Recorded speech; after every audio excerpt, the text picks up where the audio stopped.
Why, hello there, lovely listeners. You are back down the red rabbit hole. We have missed you so much. And as a special little treat for you coming back down the red rabbit hole again, Lisa and I have got a special guest with us today. Woohoo! Woohoo, yes. So today we've got with us C.L. Swatman, also known as Clare. And she is the best-selling author of 8 contemporary fiction novels. I think that's under Clare Swatman. And she has her first thriller called No Son of Mine coming out later this year. So Claire, are you here? I am here. Hello. Hello, how are you doing? I'm really good, thank you. How are you all? Yeah, we're doing all right. Lisa, how's life down the red rabbit hole for you? It's a bit cold, isn't it? Isn't it? It's so dull and horrid. I mean, we're recording in July and it's not really much of a summer. Yes, it could be November, really, for all you can tell. It's pretty diabolical, isn't it? Yeah, although it's better than heatwave. Yeah, but there's a middle ground, Claire. There is a middle ground. We just don't seem to get those middle grounds. No, we never No. do in this country, and it's hard going. And we didn't win the football either, which Oh is probably no. very old news now. But Yeah, depending on when this comes out. yeah, Let's hope it's not in 2 years' time and people will be, they talking about the World Cup? What are they talking about? but Claire, you are here with better things to talk about than football. You are here to talk about your books. So tell us a bit about yourself, and then tell us a bit about No Son of Mine. Well, so I've been an author, sort of, well, I say almost full-time author for about 8 years. But previous to that, I was a journalist for women's magazines. So I would write the true life stories, interview people, and I think that's probably where my interest in writing stuff that's very much about people's lives, those sorts of Mm. stories. So it's called contemporary women's fiction. I'm not so keen on the women's bit, but it's, because anyone can read it, but it's a, generally mostly about women and their lives and, extraordinary things happening to ordinary people. So that's where I've kind of been and what I've been doing for the last, well, far too many years. But every time I come up with a new idea, my editor says, yes, that's great, but don't go too dark. And I thought, perhaps I should just have an alter ego and go a bit dark. And so that's what kind of happened with this story, this book that we're going to be talking about. It was kind of my darker side coming out. The things I love to read are sort of both the genres that I write in, so it's perfect. I think I wouldn't get on with your editor because I'm dark, and then I'm told to just, why not go darker? If you're going to go there, Nick, go further down the rabbit hole into the darkness. Well, for the psychological thriller, she was telling me that, but for my contemporary fiction, she doesn't want me to go too dark. And I think that kind Mm. of makes sense because some of the ideas I have, would be like, that coercive control, and she doesn't want to make it too dark. It's got to be, it's not light, the stuff I write. I do make people Mm. cry, but, and I do tackle sort of issues and illnesses and things, but it's not, we don't want people dying in bloodbaths and all sorts of things like that. So, I think that's kind of what she means. So I thought, let's do a darker book then, and then do something different. It would be really interesting to do a comparison of the genders of your readers Mm. and see who is reading, because actually I think it's women who are drawn to true crime and sometimes darker things more so than men. Yeah, you're completely right. I mean, we know, don't we, that women make up a huge majority of readers anyway, of any genre. But I think, well, most genres. But yeah, I think you're right. I think true crime in particular, I think, is very much women who enjoy it. Absolutely, we know that. We've met lots of great women down. We've We not had have. many men down the rabbit hole, Mm. have No, we? that's going to change. We've got some men lined up, haven't we? So, Claire, tell us about No Son of Mine. What's the plot without any spoilers? I'm going to read actually the blurb because my editor is very good at these, and I'm not Ooh. so good at summing up my own stories. I'm better at writing an entire story. So I'm going to read that, and then I'm going to kind of talk a little bit about it, if that's all right, because I find that Sure. much easier. So it's obviously, as you say, it's called No Son of Mine. Um, it says when her 15-year-old son Milo goes off the rails, Alex Harding's terrified she's passed on her abusive father's bad genes. When she then makes the shocking discovery that her estranged son Samuel, who she gave up for adoption as a baby, has been accused of murder, she becomes even more convinced nature, not nurture, is the cause. The only way Alex sees to help Milo is to get to know Samuel and understand the crime that he's been accused of. But it isn't long before Alex starts to wonder if she's made the biggest mistake of her life by inviting this man she barely knows into her family. As Alex becomes increasingly obsessed with Samuel, it gets harder to know who she can trust and who is lying to her. But if she can't uncover the truth, she risks losing everything and everyone she loves. So that's the that's the Ooh. blurb. It started kind of as a story. In fact, I wasn't originally planning to write the thriller as this story. It was a story I was working on as one of my other thread of writing about nature versus nurture, which we're going to talk about, I think, aren't we, a bit late in this discussion. And it just wasn't working, and I was trying to work out what was wrong, what I could do with it, and the idea of whether people are born evil or not really appealed, and it seems to fit a thriller much more than it does anything else. Didn't fit with the women's fiction then. No. No, not No. really. No, whether people are born evil, not so much. You'd have to flip it. Are some girls born romantic? Yeah. Yeah. Yes. Or is it Yeah. Disney's fault? Yeah. Yeah. No, exactly. Although I'm not really that romantic. I get told off that for saying they're romance because they're not really. But they are love stories, as in there is love in it, but it can be between family members or whatever. It's not just romance. But anyway, that's beside the point. I mean, we touched on, you said, Claire, about the kind of nature versus nurture debate. Hmm. And at least for me, I've had this debate a couple of times, haven't we? Mm. We decided we would look up some cases for you, Yeah. Claire, and kind of present them. Because in your book, the son that was adopted out Mm. is accused of a murder. And although he's older in the book, they're obviously, the other son is younger. And we just wanted to speak about kind of some of the more famous cases, I think, of child killers, like Mm. killers who are children, not killers who kill children. Yes. Just to be more precise there. Yeah, it's like double dark, isn't it? Really, it's Yeah. doubling down on the darkness. It's dark when a child's killed, and then it's doubly dark when a child kills a child. I Yes. think from my side, I'd kind of like to point out that to the listeners that if everyone's into true crime and that, they probably realize this already. But in terms of psychology, there is a big difference between a sociopath and a psychopath, and especially how they come to be. A psychopath is born.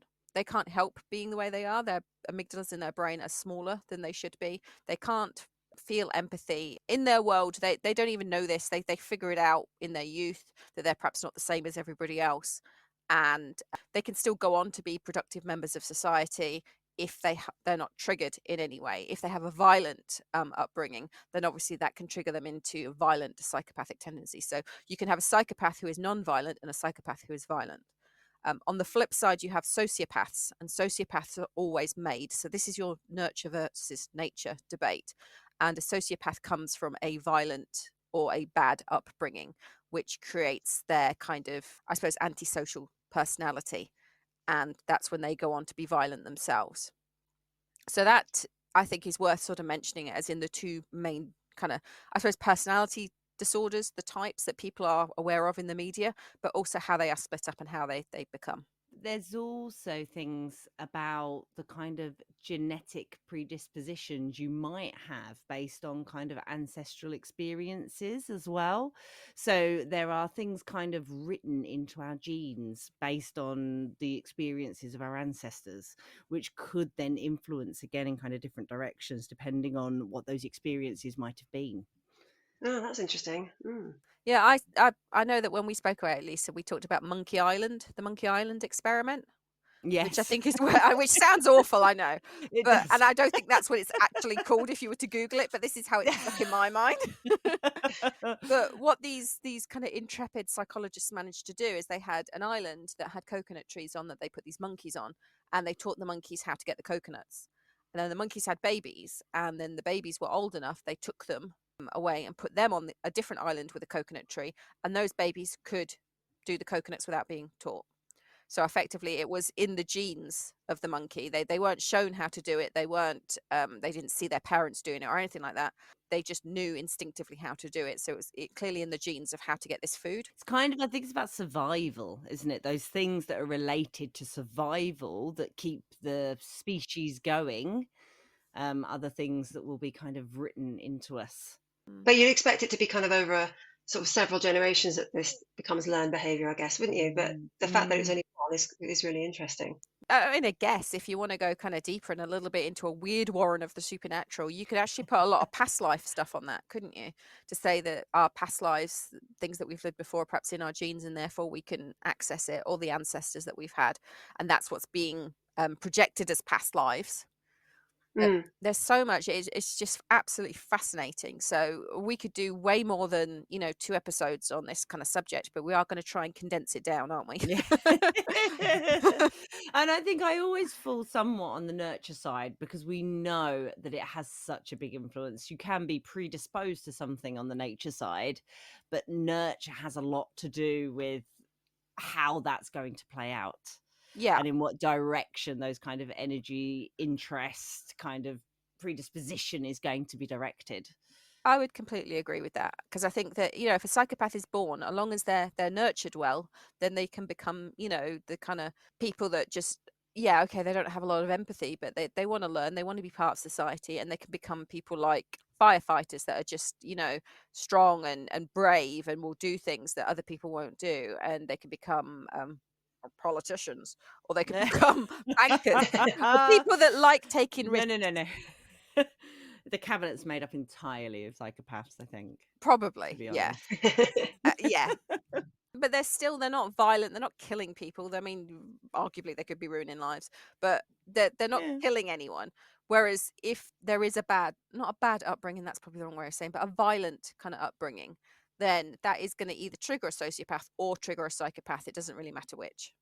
Yeah, it's interesting as well because there are people who the parents who will say, it looks on the surface like they had a lovely upbringing and there was no violence, and yet they've still gone on to do sort of these killing sprees and things like that. And that's for me, that's really interesting as well. Not that my book's about that, but it's an interesting thing. Yeah, you got like school shooters and people along those lines, especially in the States, Yeah. that perhaps are radicalized or that have been, had too much internet time or whatever excuse they want to give.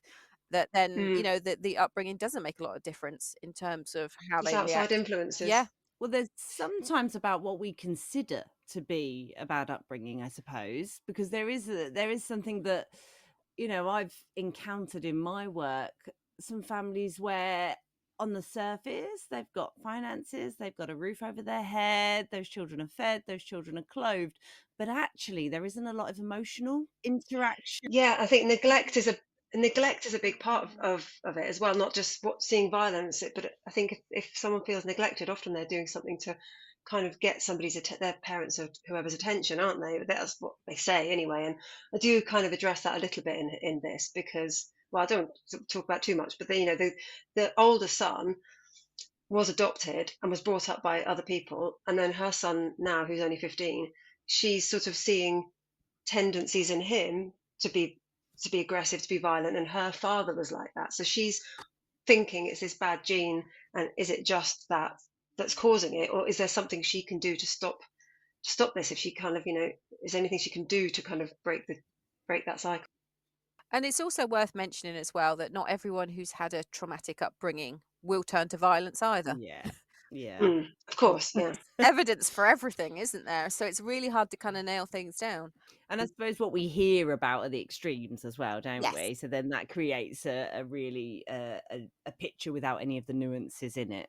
Yeah, and so talking about extremes, should we present our cases? Yeah, go for it. Do you want me to go first, or do you want to go first, Liz? Should we rock paper scissors it? I'm not sure how we'll do it. How do we know? Well, let's try it. Like if you do that, That's No. that's a I tell you rock. what, we'll yell out That's rocks, paper, paper. scissors. Shall No, we do that? no. No? I'll go. You go. I'll You go. Yes, go. I'll be bold. So Okay. I had a little look into the James Bulger case, which is obviously a very famous case. That in February 1993, 2-year-old James Bulger was abducted from a shopping centre in Merseyside, England, by two 10-year-old boys who are Robert Thompson and John Venables, and very famously named very quickly. In this case, they had no anonymity, and they led him away from the New Strand shopping centre, took him on about 2.5 mile journey through Liverpool. And then I'm not going to go into details about this. If you want to look this up, then that is up to you. But they tortured and murdered the toddler and left his body on the railway tracks to be hit by a train. So it's an awful, awful case. And I remember it. I remember it being in the news. It sparked national outrage and intense kind of media scrutiny. I think one of the most famous things about it was that piece of CCTV footage Mm. that you still see now. And for mothers, she turned her back for a moment. She was buying something at a counter. It's really easily done. And when she turned around, he'd gone. Yeah, it's your worst nightmare, isn't it? It just sticks in your mind. Absolutely, absolutely. And the other incredibly shocking part about it was the age of the perpetrators. So they were 10 years old. And it's also that and I'm not going to go into details about it, but the level of violence within what they did as well was really, really shocking. They did become the youngest convicted murderers in modern English history, and they had a minimum of 8 years. Both were released in 2001 with new identities and lifelong anonymity orders in place for them. And it raised some really complex questions about child criminality, their kind of rehabilitation, and public protection. And the other case that I wanted to talk about, so we could kind of talk a little bit about the upbringing of these boys. Of the boys did come from troubled backgrounds. We don't know as much about Robert Thompson's life, but we do know a little bit about John Venable's family situation. So boys were described as having chaotic backgrounds, which I do remember being a bit of a blanket term for a kind of difficult home life, with no details of it. But just if you came from a chaotic background, I was like, my house is fairly chaotic, but I don't think it falls into the No, I don't think that's what they mean. I remember this being a really blanket term that was used at the time for any kind of families that were facing adversity, I suppose. But he was a middle child with two siblings who both had developmental difficulties. His parents had quite a tumultuous relationship. They would often separate and reconcile, and both parents had histories of clinical depression as well. So he's they've got, those parents are potentially not going to have the emotional capacity.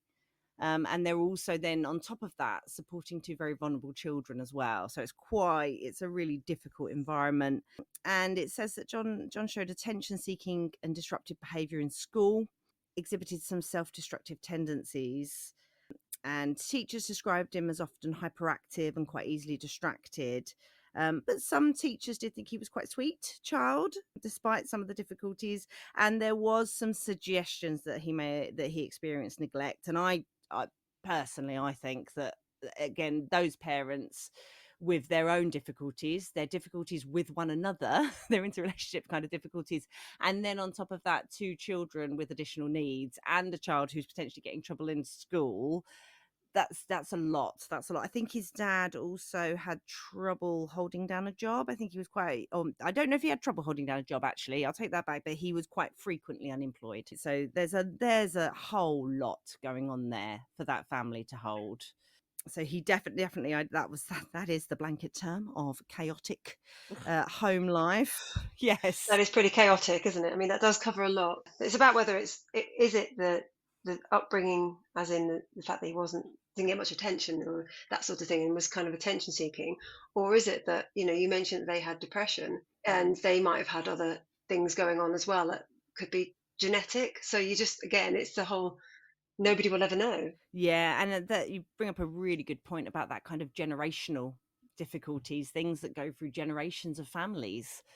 that don't get picked up on. I think this, 1994 is a long time ago. I think we have a lot more. I thought it was a couple of years ago, wasn't Yeah, it? yeah, no, just that's what I meant. Surely, That's what I surely. meant. Just a couple of years ago, not that long ago.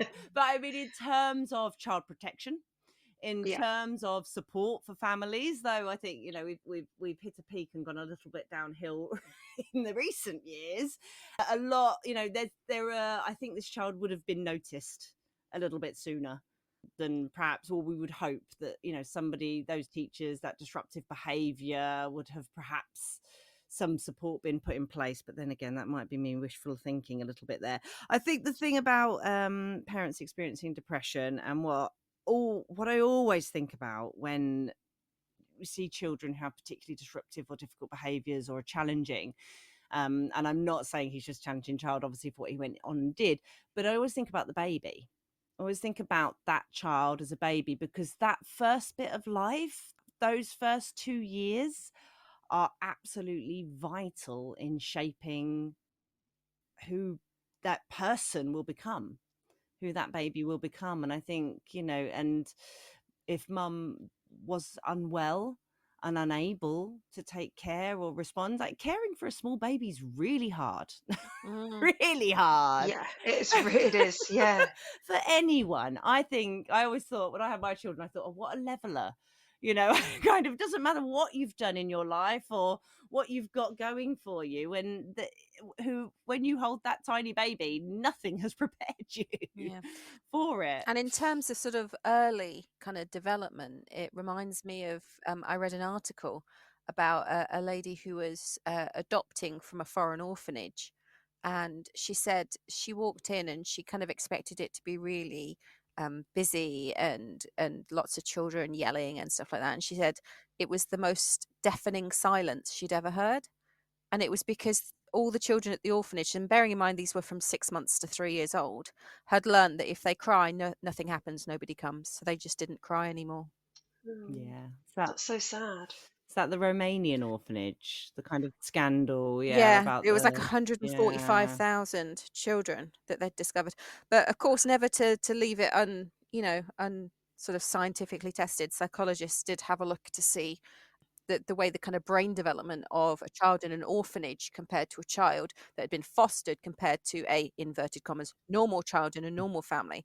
And they did discover that at the same age the brain was significantly smaller in the orphanage child, then a little bit bigger in the foster, but then the biggest it should be was actually in the normal home, normal in inverted commas. Mm.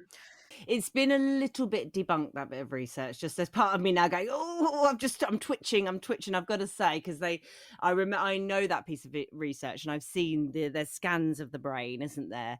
And it has slightly been debunked by the people who did it, just in terms of there were no control measures. Yeah, and there was nothing to say like nutritional, because you can imagine in an orphanage they're probably not getting the nutrition that they'd perhaps be getting in other homes that would perhaps feed the development of well, the body and the brain and everything else. We're not getting the smarty porridge that we've talked about. No. We were talking about protein and how if you are in a cult, you don't get any protein because then you'll have too much independent thought. And then I decided that I was going to start giving my children porridge with Smarties in, which is probably where my problems began. I mean, it sounds quite nice, to be I honest. mean, I'd give it a go, definitely. It's Claire, it's all down to like cults because protein helps your brain function. And if you're not Yeah. having enough protein in your diet, you then end up with the foggies, that kind of Hmm. and that kind of energy where you are more susceptible to be told what to do. And that's why cults tend to give very basic food diets to their members. Oh, is that right? I didn't Yeah. know that. Intriguing, isn't it? Oh, it all makes And all well sense. worth knowing for your family. Wink, wink. Just to keep them nice and pliable. Yeah. Yeah, no, my children are never going to be pliable, no matter how much I take their protein away. Same They're here. teenagers, they don't do that. Teenagers don't listen, whatever you do. I don't think teenagers need protein either. Like, at that point, I mean, they are having a huge brain growth and surge, but I also think they've just got it. They know. They're kind of, they're past it. They've got the development level they need. They're branching out. Well, you'd think so, the way they know Yeah. everything. So, Yeah, and we know nothing. Do they skibbity toilet you? Is that Yeah. Yes, so that's What is that? you're the second person in 2 days to ask me that, and I thought it was just them going a bit crazy. What is it about?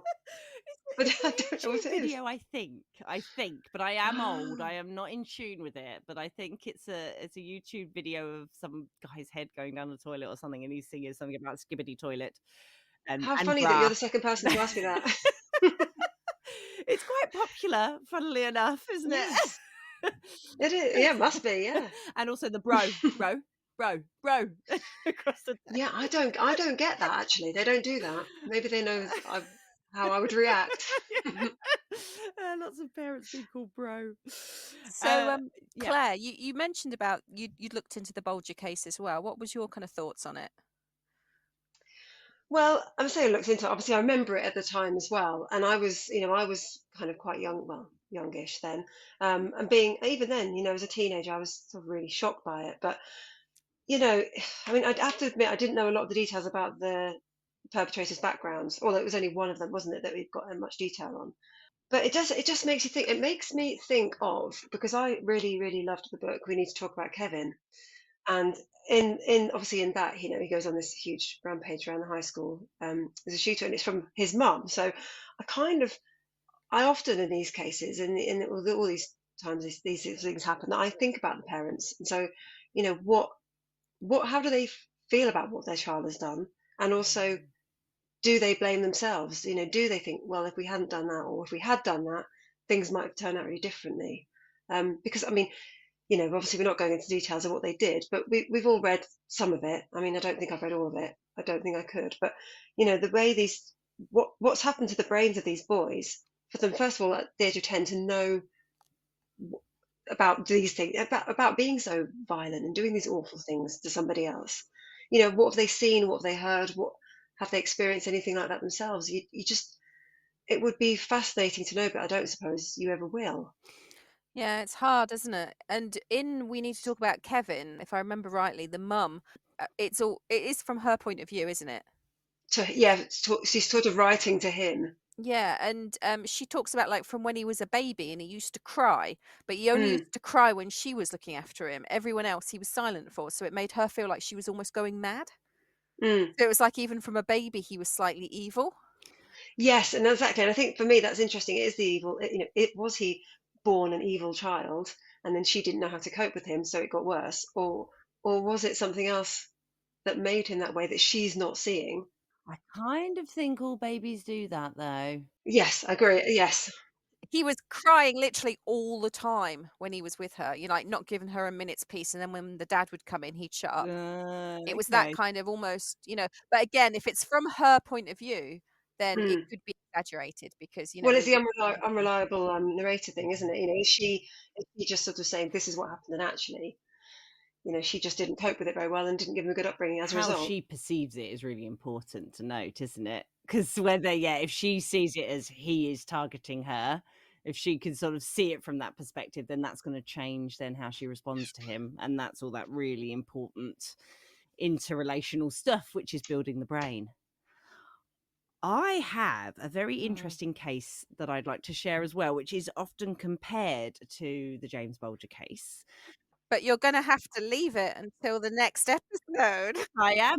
That's what I was doing there, Nikki. You came in too soon. You were thinking, "Lisa's forgotten again. I'm gonna have to come in," but I was coming in. I was coming to do it. So, Claire, will you stay for the week down the rabbit hole with us? I will. We've recently installed a coffee machine. Lovely. What else did we get? What else We've did we got get in? some mud things, and we've got some we've got So, Mud pies, always mud pies. There might be some carrots growing at the minute, popping through. Yeah. I mean, you're not selling it. but we're being honest. That's Nobody wants we to don't get say. great Yelp reviews, Claire.